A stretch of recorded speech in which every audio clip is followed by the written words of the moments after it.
हाय दोस्तों, आज मैं फिर हाजिर हूँ एक नई कहानी के साथ जिसका शीर्षक है सोने की बाली की खेती।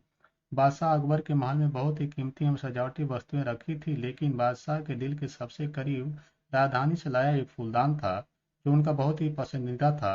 एक सुबह सफाई कर्मी से सफाई करते वक्त महाराज अकबर का पसंदीदा फूलदान टूट गया।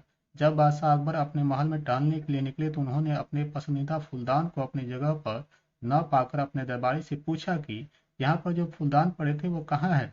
दरबारी ने कहा, महाराज सफाई कर्मी के आते वक्त तो फूलदान यहीं पड़े थे।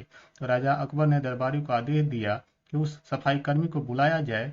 जब सफाई कर्मी को बुलाया गया तो सफाई कर्मी डर से कांप रहा था और जल्दी में उसे कोई बहाना नहीं दिखा तो उसने महाराज से फूलदान के बारे में कहा कि मैं उसे अपने घर सफाई करने के लिए लेकर गया हूँ ताकि फूलदान की अच्छे से सफाई कर सकूं।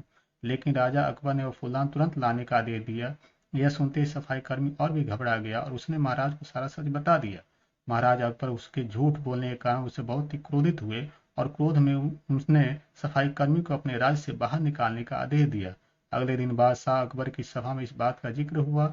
सभी ने कहा कि महाराज आपने बिल्कुल सही कहा, हम लोगों को कभी झूठ नहीं बोलना चाहिए, हमें सिर्फ सच बोलना चाहिए। लेकिन बीरबल बिल्कुल मौन रहे।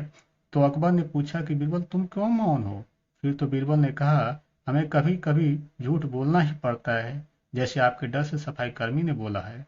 यह बात सुनते ही बादशाह अकबर ने कहा, हमारे मंत्रीगण में एक भी झूठा व्यक्ति नहीं रह सकता, कृपया आप चले जाएं, मैं आपको फिर कभी नहीं देखना चाहता हूँ। बीरबल को मंत्री पद से निष्कासित कर दरबार से निकाल दिया गया। घर पहुंचते ही बीरबल को एक विचार आया। बीरबल एक सुनार से मिले और उसे गेहूं की बाली दी और कहा कि सिहू को वैसा ही बना दो। अगले दिन बीरबल ने सोने की गेहूं की बाली को लेकर महाराज अकबर के पास पहुंचे। अकबर ने बीरबल को देखते ही कहा, मैंने तो तुम्हें यहाँ आने को मना किया था, फिर भी तुम यहाँ क्यों आए हो।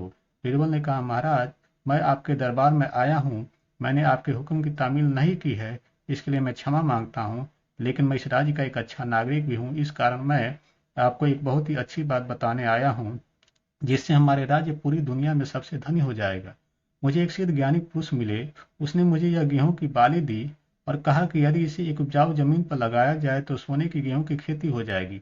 ऐसा सुनते ही महाराज अकबर अपने सारे मंत्रीगण को लेकर उपजाऊ भूमि की ओर प्रस्थान किए। अकबर वहां पहुंचते ही बीरबल को आदेश दिया कि यह गेहूं की बाली को लगाया जाए। बीरबल ने कहा, महाराज मैं यह बाली नहीं लगा सकता, क्योंकि मैंने पहले ही कहा है कि मैं कभी न कभी झूठ बोला हूँ और यह बाली कोई सच्चा पुरुष जिसने अपने जीवन में कभी झूठ नहीं बोला है, उसी के लगाने से ही सोने की गेहूं की खेती हो सकती है। ऐसा सिद्ध पुरुष ने कहा था, अगर झूठ बोलने वाला लगाएगा तो जलकर भस्म हो जाएगा।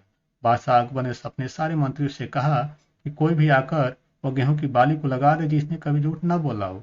लेकिन कोई मंत्री डर के आगे नहीं आया। यह देखकर बीरबल ने कहा, महाराज ये काफी सच्चे इंसान है, कृपया आप ही इसे लगाए। अकबर ने कहा, मैंने भी कभी न कभी झूठ बोले हैं, इसलिए मैं गेहूं की बाली को नहीं लगा सकता। यह सुनकर बीरबल ने तब सारी सच्चाई अकबर को बताई और अकबर को अपनी गलती का एहसास हुआ। बीरबल और सफाई कर्मी को वापस बुला लिया। सीख, हमेशा कोई भी बड़ा निर्णय लेने से पहले सोच विचार कर लेना चाहिए। किसी भी छोटी भूल के कारण बड़ा दंड देना एक अच्छे व्यक्ति के विचार नहीं है। पसंद आया तो लाइक एंड सब्सक्राइब करें। धन्यवाद। Thank you.